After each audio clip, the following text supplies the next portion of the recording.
Hey, YouTube, what's up? Welcome back to all Welcome of back. our longtime subscribers. Did you hear? Can you hear that? Hear what? No. Okay, it's Is it the thunder. sound of our subscribers cheering loudly? Okay. Is it the sound of the like button being annihilated? All right, for real this time. Hey, everyone, and welcome back to another episode where Matt and I talk about something that is interesting to us and hopefully interesting to you. Today, we're talking about another acronym. Matt, what's our acronym of the day? AOD, if you will. Ooh, interesting. Yeah, I feel like this show is just going to become like a show on acronyms, which, maybe that's not a bad thing. Today's acronym is going to be CORS. So that's CORS. Go ahead, take the first stab. I like the idea that we're just slow. It sounds like a kids TV show where we're teaching them the alphabet, but about web development. CORS. I think the CORS stands for catching ourselves reading slowly. Yeah. I mean, it doesn't not stand for that, but in the context of this, cross-origin resource sharing. Crossover. Wow, second tries the charm. It's like you cheated. And never. I definitely don't Google anything. No. Especially when I Google things, I prefix it with my favorite other acronym, MDN. You know what that stands for? Mozilla Developer Network Development. Yeah, I think so, or at least that's my assumption. The official webpage on how the internet works. Right. My go-to source of acronym definitions. All right. So CORS I have run into because I've tried making fetch requests from JavaScript, and Chrome developer tools would yell at me and tell me that something about CORS was wrong. And it's like, use no CORS, don't use no CORS. I usually just do whatever it tells me. What is CORS really, and why does it matter to us building web applications? Yeah, and usually, I assume when you run into it, or often, you can't even fix it, right? Like a lot of times, that error is out of your control. Of course, this depends on which side of the sharing you are, right? Right. I mean, I guess that's the whole thing, right? Resource sharing. So you and I, we are different people. There's no concept of sharing something with yourself, right? Sharing is a two-way street. You're right. Again, we're this kid show is really picking up steam. Good sharing content. is important. Sharing is caring. And but if you have something, then you using that something is not sharing, right? It's just you using whatever it is that you've got. Right. So if you're Google and you're serving some content that to yourself, right, to Google, there's no sharing going on. That's just you using your stuff. Right. However, right, again, back to you and I, if you would like to borrow a hammer of mine, and then I have to choose whether or not I would like to let you borrow that hammer. Maybe it's a nice hammer, and I'm like, I don't know if he's going to give it back to me. Maybe you're one of those kind of people. And if you are, I should have the right to say, no, I'm not going to lend Bentley this hammer. Like, he never gives me back these tools. Right. So that's the human version of what's going on here in the browser. Right. So you, let's say you even could have multiple types of hammers, and you allow me access to borrow one of them, but not the other. Right. The cheap one. That makes sense. Cheap one. Yeah. This feels a little bit similar to CSPs in that I feel like we're defining again, this is something where we're defining rules around what is or isn't allowed. I'm guessing that this is based on the conversation that we're having. This is something that you would set on a service that you have that's generally intended to be accessed by others. So a REST API. Right. Yeah, that's interesting. I mean, there's two sides with sharing. There's two sides, right? There is the sharee and the sharer, and those may or may not be real words. But You're talking about the side of the sharer, the server. Correct. Yeah. So yes, if we're on the server side, our server gets to decide who it sends the content to. Kind of, we'll get, I suppose, into that a bit more, because CORS it's a browser thing, right? It's the browsers that care about whether or not a resource should be shared. And so your server is telling the browser, right, should this thing not be shared. So you're right. If you control the server, which in some cases you do, and in our demo we'll see some cases you don't. If you control the server, then you can choose who you want to be allowed to share some of these resources, right? So if you're hosting some scripts that you read, that we work for Trello, and we host scripts for people to use, and we make sure that when we host those scripts, we do so in a way that they can be used anywhere by anybody, so that we don't want people to be trying to use them in their browser, pops up a little error, CORS error saying, "Oh, access control, you're not allowed to use this thing." Right. Cool. Let's hop in the demo. I'm let's take a look. So for our demo, we're going to use something. We're going to use XKCD as our example here. So here we are. We're in Firefox. How does this look? We'll make things bigger in a second when we go to share them. But yeah, that's good. Let's make this a little bigger. Okay, so we're looking at XKCD. XKCD has this nice little API, right, where we can fetch the JSON for any particular comic. Right. So if we, as a reminder of what we're looking at, hopefully, right. So XKCD comic, great. If I wanted to fetch this comic, with programmatically and get the JSON, let's click on one. Let's load this one, right? So great. If I want to load a comic from XKCD, I can totally do that, and it'll give me back all the JSON that I need to display that comic. Excellent, right? Great. Okay, now I'm already thinking, okay, I can make a little web app, I can make a power app, I can make something that shows XKCD comics in some context. Yep. Cool. All right, so let's try to take this thing, and we're going to try to do exactly what you said, right? We'll do it here on MDN, because I think this will show us an interesting. So I'm going to make this nice and big, and I'm going to pull this up here. Okay, so right now we're on MDN. So I want to. Is that what I wanted? Document. Oh, location. Document. There we go. Okay. Yep. So cross origin, right? We care very much about the origin. So yeah. Currently our origin is developer.mozilla.org. Right. And we're going to fetch that same comic information, right? So that's what we're going to do here. We'll do the whole thing. Response, we know it's going to be JSON, so we'll even do that. And then all we're going to do is we're going to log it out, right? Then, cool, right? Happy with that? Yep. We're just going to make a fetch request to load the JSON from XKCD, parse the JSON, print it out. Yep. Cool, okay, we get our first error. And interestingly, this is not a CORS error. I just wanted to demonstrate this because it's exactly what you said, right? These are kind of similar with a content security policy or a CSP. So in this case, we're being blocked by this page's content security policy. Right. So it's saying, hey, like the page's content security policy does not say that you're allowed to connect to xkcd.com.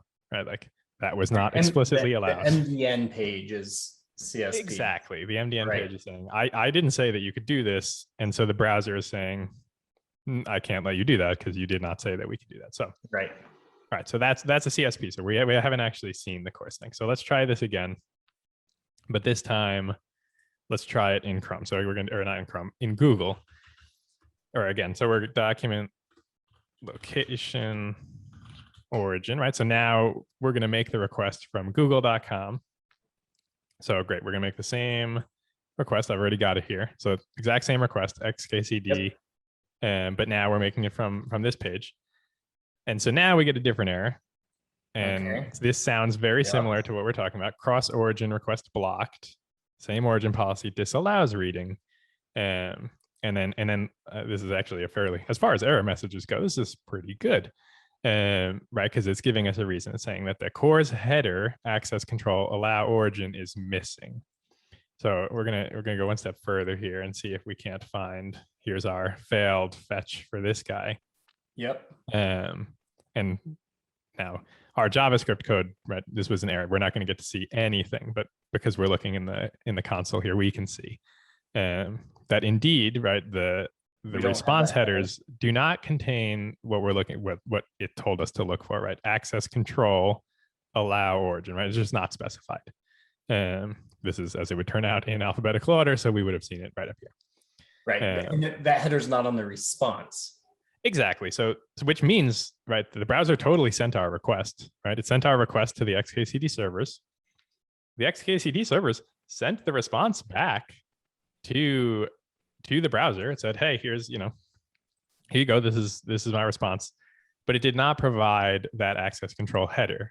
And therefore, right, the default, this is the default policy of the web, right, is when two things are on different origins, unless explicitly allowed, it's not allowed, right? The default is not allowed unless it's explicitly allowed. So because this is not allowed, right, the XKCD server saying, I'm not giving you permission to share, I'm not sharing this content with you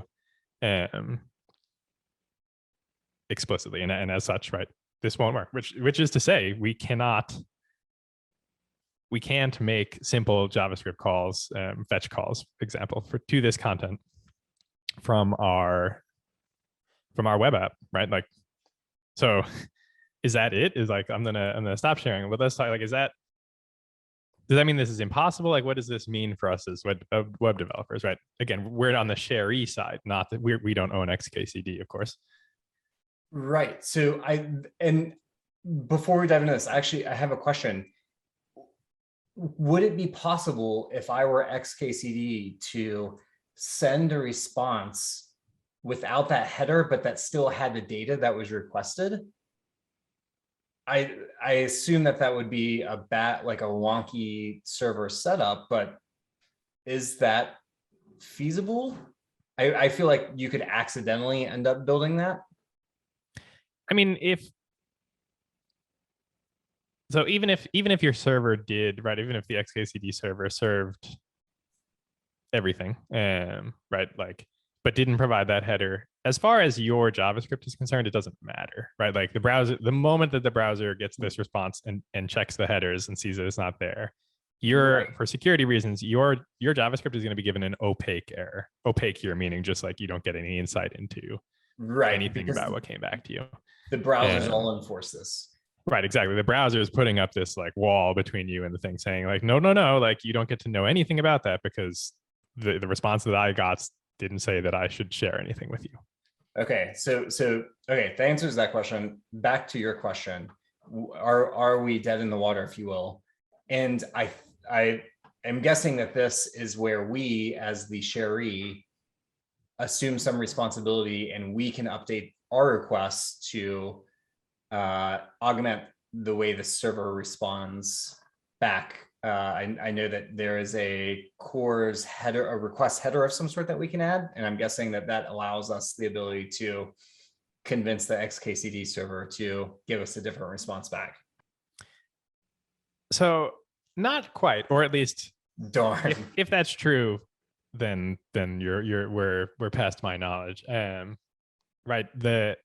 I think what I'm coming back to is the notion that the bouncer in this scenario, the guy saying no, is the browser, right? It's the browser being like, no, I can't let you do that.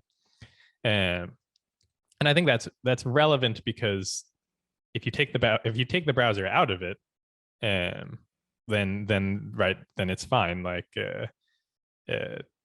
you're now we're treading onto ethical territory, right? Like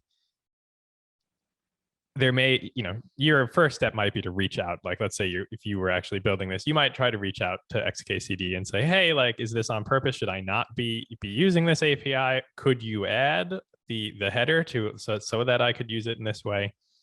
Right. Because again, this is the sharing policy is there because like, it's reasonable that a server owner should be able to just say who they want to share their, content with.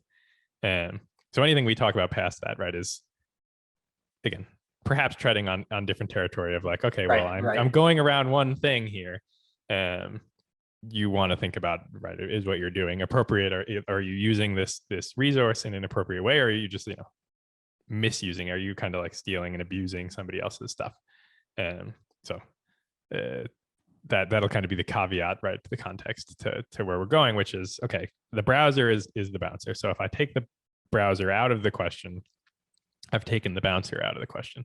And what I mean by that, right, is like we can look briefly here at this postman request, right? So postman, interestingly, when you zoom in, doesn't actually make things bigger. It just puts a scroll bar. Great. Okay, so, but the point here is that notice how I can make the same request, right? We're loading that thing here, again, not from a browser. This is just postman. Similar, we could curl it, I suppose, on the command line. Right. And we've got the response, right? Like this is the JSON response that we were looking for. We can see, right, we still didn't get that access control allow origin header. Totally still not there. However, that header is only respected by the browser. So this thing is not a browser. It's not saying, oh, that thing didn't have that header. Also, we're not in the context of an origin at all right now. So it's kind of irrelevant.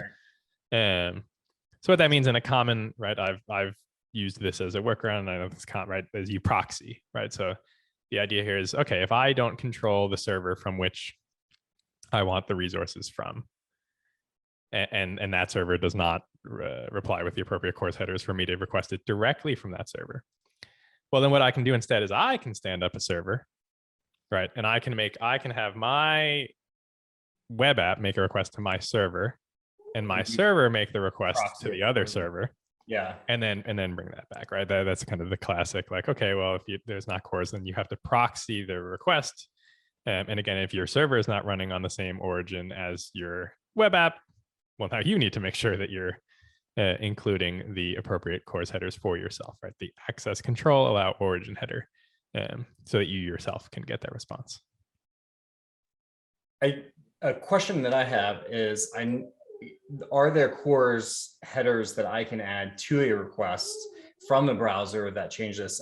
I know that seemed like no dash CORS. What purpose does that serve in this wonderful dance? Right. I think you're talking about like some of the fetch, like the fetch API in particular. Yeah. Because I'm not familiar with this in the old XML or the, God, what was the old one? That's not fetch. Oh, XML. Oh, wow. Is that really XHR? XHR. Oh, God. Right. Yeah. I'm like, wow, I didn't know what that stood for because acronyms. Okay. Oh, maybe I'm blending. Maybe it's not an actual header, but it's actually part of the method signature for the fetch. Right. And I think I know what you're referring to, right? Yeah, that the fetch API lets you talk a little bit about the mode, right? So mode, CORS, no CORS, same origin. To my knowledge, the no CORS thing. So if you say to fetch this using no CORS, I don't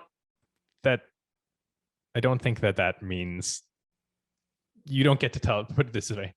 The browser is the bouncer. You can't go to the bouncer to the bar and just ask politely to not be the bouncer, right? Like, oh, no, I don't have the appropriate ID, but here's $20, let me in, right? Like the browser is not.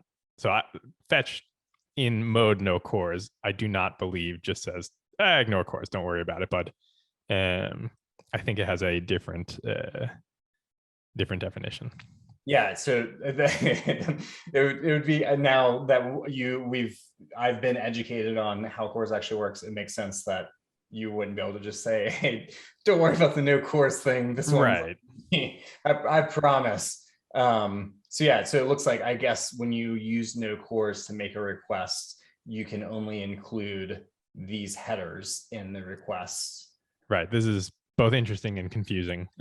Although I've thought that of the fetch API in general, of like, it's nice and like, don't get me wrong, but it is definitely not simple. Yeah. I would be curious to dig in this a little bit more and understand what the use case is for the no CORS.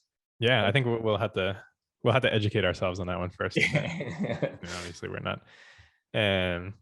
But actually, that does kind of, I think, bring us to our last little topic of CORS, which is another nuance that has caught me before. Even like I've been implementing a server to serve API responses to my own client, but I don't know, for whatever reason, maybe they weren't on the same origin, right? Or whatever. My server is being served from origin A and my client's on origin B. Yeah. So I need to do CORS just for myself. Curiously, right. So, okay, if you're doing this in Express, maybe you say, okay, I'm just going to set that header, right? I'm going to set that access control allow origin to star, and I'm going to call it a day. I'm good. I'm done. Right. And that was definitely what I thought. And that seems reasonable. However, you'll find that some requests will still fail with a CORS issue. Do you kind of know where I'm going with this? No, I don't. So you've set a wild card on your server for the CORS for what's allowed. Yep, exactly. So I've implemented my routes, Right. serving my routes to set that header, right? So I'm telling the browser, yep, like any origin can share this content, and yet some things still didn't work. So what I'm alluding to is special. Like, have you the term like pre-flight requests? Oh yeah. Okay, so a pre-flight request. Yeah, I've seen that pop up before. Yeah. So like essentially the browser, and this like is I've seen a failed pre-flight request in particular. Right. And I remember this confused me because I was like, well, hold on. I gave the access control header. Like, why are you not sharing? Yeah. And that was because, so the browser is kind of distinguishing your requests. And I love this. The browser makes a distinction on whether your request is a simple request or not a simple request. I like this because the concept of that just blows my mind. Like, I assume that it is objective and not subjective because it sounds very subjective. Like, you'd be mostly right. Yeah. I think, and for sure, Safari has a different definition of what a simple and non-simple request is than most other browsers. So mostly true. But pre-flight requests, right? So, okay, so if you fall into the simple request bucket, right? The browser says, which like GET requests tend to be your baseline simple request is like a GET request, and some POST requests, but that breaks the boundary there. If it's simple, that means that the browser will just make the request. It's going to make the request to the server. It's going to get a response back, look at the headers, and then make its call based on those headers. If, however, the browser decides this is not a simple request, right? So that's like a put request, I think, is never considered a simple request. Okay. So if you're making a put request to your API, the browser will not make that request. Now, instead, what it's going to do is it's going to make a pre-flight request. So it's going to say, all right, I'm going to ask the server first if I'm even allowed to do this. Let the server tell me whether or not I'm allowed to. And if it says cool, then I'll make a request and get the response. And so my mistake there was that's a wholly unique HTTP method, right? So we're talking about get, put, post, all these methods. There's a special one called options, which I hadn't implemented, and there was my mistake. My server wasn't responding at all to options requests. Options. Yeah. And therefore, what would happen is I would try to make the put. The browser would make an options request. It would get a 404 on that options request because I wasn't serving it. Because it doesn't know, it won't make the put, and it'll fail you for CORS reasons. So as the maintainer of the server, not only do you need to be sending the right headers, you need to support the requests coming in for options request, and in the options request response, right? You can give a 204 no content, but the header is what the browser is looking for, right? You need to send the appropriate access control, allow origin, whatever origin. You can even, there's a whole wealth of access control headers, right? You can say which methods are allowed to, interestingly, right? You could say, oh yeah, get access control allow method, only get, like I only allow get methods. I don't allow put or post for this origin. My assumption with the pre-flight is that with a non-simple request, so a put or a post, you could have a large data load. Like, what is the purpose of optimizing or doing that? I assume the browser is trying to optimize stopping itself from spending time doing something it doesn't need to be doing. It's not just that. I think it's also to protect the server, right? Like puts and posts, although some posts I think are technically considered simple, but post deletes are never considered, like, have implications for user data, right? That's what they're supposed to mean, right? Like a delete deletes data.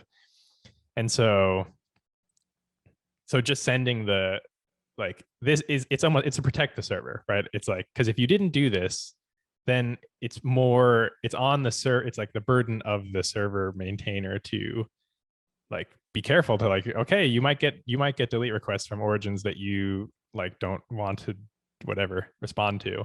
Right. And make sure you handle that, right? Like it's the browser trying to protect you a little bit, right? It's like, I'm not even going to send you the delete that could change data, right? The whole point of delete put is going to modify data. I'm not going to send you the thing that can modify data unless you tell me it's okay to send you the thing that can modify data. Right.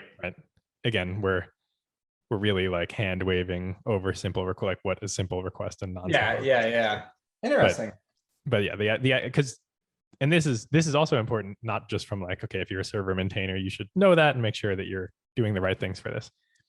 But also, if you're writing a little web app, this is relevant for you from like a latency standpoint as well, right? Like, especially if you're, maybe you wrote a web app and your backend is on a different origin, but like maybe you could change that, right? Like if you could change it to be on the same origin, that might be in your favor, right? Because you're like, it depends on what your app does, but if it's making a bunch of posts, if it's making a bunch of things that are triggering pre-flight requests, you're incurring double the latency, because in order to make a single request, you need to first make a request, get a response, make the actual request, and get the response. So like, it's, again, in the grand scheme of things, is that latency like the thing that's going to ruin your app? Probably not. But it's helpful to know, right, when you see it in your network tab, like, why am I making all these extra requests? Like, that's why. Maybe couldn't you get them on the same origin? That'd be good. If not, right, just know that that's the kind of cost that you're incurring. Cool. Yeah, and I guess kind of along the same lines, you'd want to be conscientious of when you're implementing support for an options request that should be blazing fast, and you should kick that back as soon as possible. Right. Maybe don't spend a bunch of time checking your database and doing a bunch of things before you reply to that. Because exactly. That's interestingly, and this is just kind of a curiosity, is that if a browser makes a pre-flight request, right? So it makes the options request, you say, yep, that origin is allowed. Your response to the actual thing, the put, let's say in this case, does not need the access control allow origin header. It's kind of been spoken for. Kind of just like a curiosity of like, it's okay, you could exclude it in that request. And because the options has already said that it was okay, it's okay. Yeah.